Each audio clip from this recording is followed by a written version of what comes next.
Hello दोस्तों, मैंने Bihar SI 2442 का prelims, mains and PT qualify किया था, लेकिन दुर्भाग्य से मेरा फाइनल मेरिट लिस्ट में सिलेक्शन नहीं हुआ। देखा जाए तो इसकी दो वजह हो सकती है, या तो मेरे मार्क्स कम हो, 2-3 मार्क्स कम हो, या दूसरा बहाली में धांधली हुआ हो।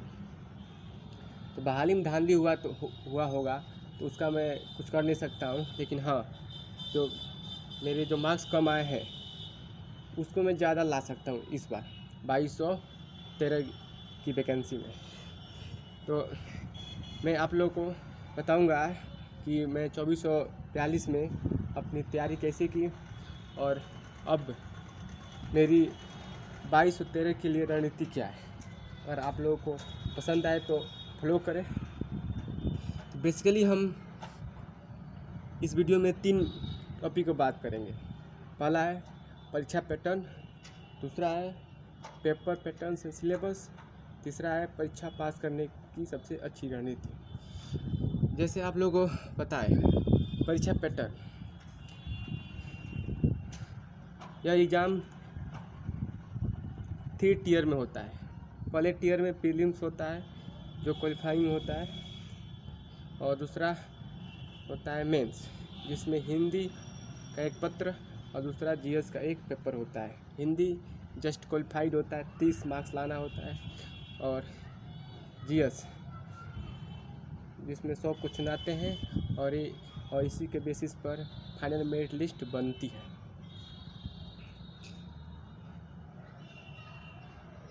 और टियर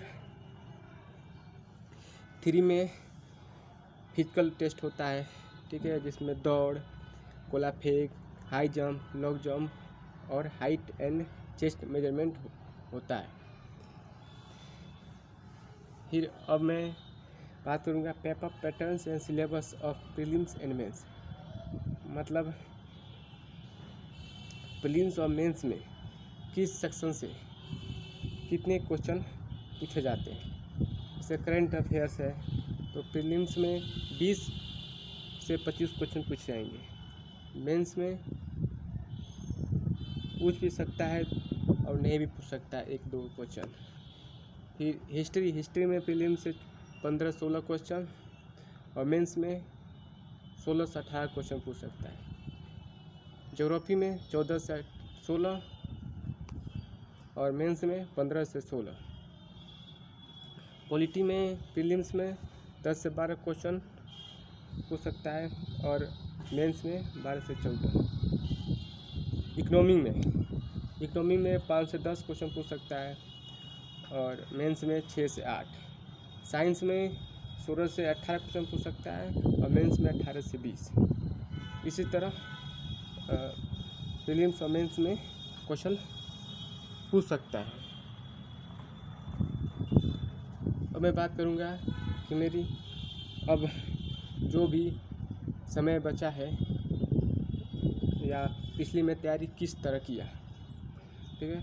तो करंट अफेयर्स की तैयारी मैंने डेली बेसिस पे किया। एक ऐप आता है ग्रेडअप, उस पर डेली करंट अफेयर्स पढ़ता था या यूट्यूब पर वीडियो देखता था, ठीक है, और उसके डेली के बेसिस पर टेस्ट मारता था करंट अफेयर्स का। और at the end of the month magazine खरीद के लाता था और उसके करंट अफेयर्स को रिवाइज करता था और उसमें जो क्वेश्चन के सेट दिए होते थे उसको मारता था। और सबसे इम्पोर्टेंट बात कि करंट अफेयर्स को स्टैटिक्स जीके से परस्पर संबंध स्थापित करता था।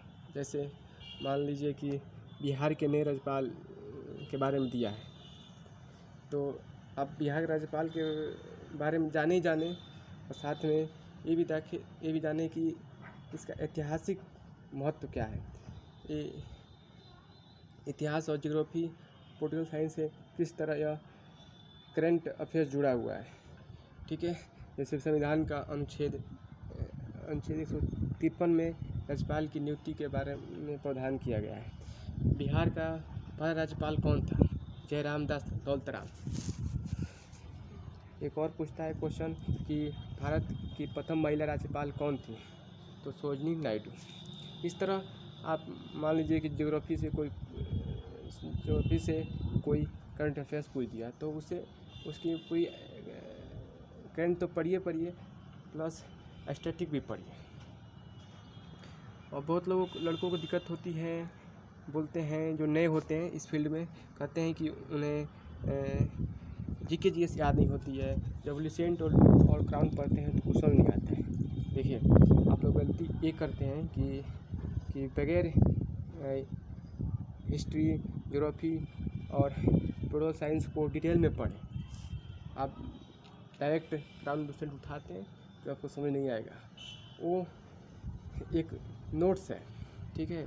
तो सबसे पहले आप बुक से पूरी कहानी को समझें, हिस्ट्री की, भूगोल की, पॉलिटिक्स की, या वीडियो देखें यूट्यूब पर, फिर उसका नोट्स बना लें, फिर उस नोट्स को क्राउन लुसेंट को पढ़ें। देखिए आपको सारी बातें समझ में आएगी और याद भी होगा। फिर इसी तरह आप पूरा सिलेबस कवर करें। यह होने के बाद आप फुल लेंथ टेस्ट मारें और उसका एनालिसिस करें कि कितने मार्क्स आ रहे हैं और किस सेक्शन में किस टॉपिक में किस सब्जेक्ट में इम्प्रूवमेंट की रिक्वायरमेंट है, कहाँ किस टॉपिक में आप ज़्यादा मिस्टेक करते हैं। ये उस टॉपिक पर आप नोट्स बना रखें पहले से तो उसको रिवाइज कर लें, और नोट्स नहीं बनाए हैं तो आप बुक से पढ़ें या यूट्यूब वीडियो देखकर नोट्स बना लें और उसको स्टडी कर लें। इस तरह आप टेस्ट मारें और देखें किस टॉपिक में आपको प्रॉब्लम हो रही है, उसको डिटेल में स्टडी करें, उसका नोट्स बनाएं। इस तरह आपके लगभग 90-95% सिलेबस और टॉपिक्स कवर हो जाएंगे, ठीक है। और इस तरह आप टेस्ट में अटेम्प्ट करेंगे तो 80-85 क्वेश्चन सही होंगे और एग्ज़ाम में भी इतने ही क्वेश्चन सही होंगे, ठीक है। तो आप इन टेक्निक्स को फ्लो कर सकते हैं एग्ज़ाम के लिए। All the best.